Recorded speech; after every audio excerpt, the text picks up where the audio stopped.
So my name is Jesper Eriksen. I am 21 years old and I'm a current semi-professional Pokemon TCG player. And my favorite partner Pokemon would be the new Quaxly. I got started playing Pokemon when I was 6 years old. I had a deal with my brother that once I turned 6, I was allowed to start playing Pokemon. And basically since then, my whole family's been playing Pokemon. My parents are judging.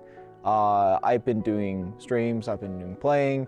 And then my brothers have been a mixture of judges and players themselves with all varying success, where arguably I would be the most successful of the 4 brothers in my family. So he was thinking that 5 years old was not old enough, which as a grown-up now, I generally support, because you gotta understand some things before you start playing. But I think it was just a number that he threw out there, and I got started, and straight away, like my first year of playing, I got my first Worlds invite. So I think it was a fitting time to start playing. The reason why I got interested in Pokemon was because my brothers were all playing. And as a younger brother, I always wanted to do what they did.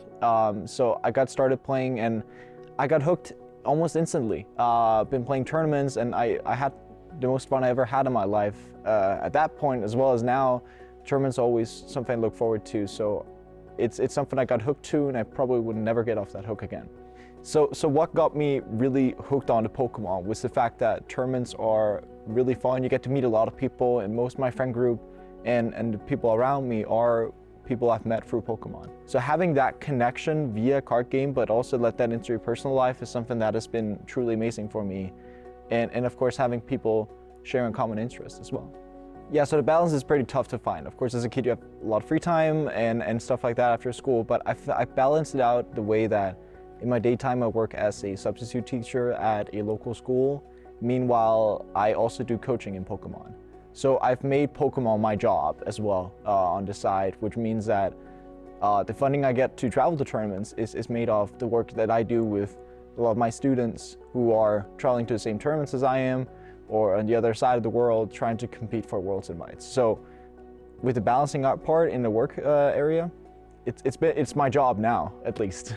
So for me, what is really truly special about the Danish community is the way that we're so closely knit as players, both at my local league, but as well as the whole Danish community. Denmark is not a very big country, so therefore every single players, when we go to league cups or even challenges in other cities, we all know each other and we all have a time of our lives whenever we play. I think the Danish community as well is very welcoming to new players because, of course, we aren't that many. It's not like a country like Germany where you're hundreds and hundreds of players, but in Denmark you're about 150 players or so, which just means that adding new people to the flock basically is so easy, and we always try to be welcoming to new players, and it happened to me in the past, and I want to pass that on to, of course, new faces as well. Thank you so much for watching this. I'll be back later and answering more questions.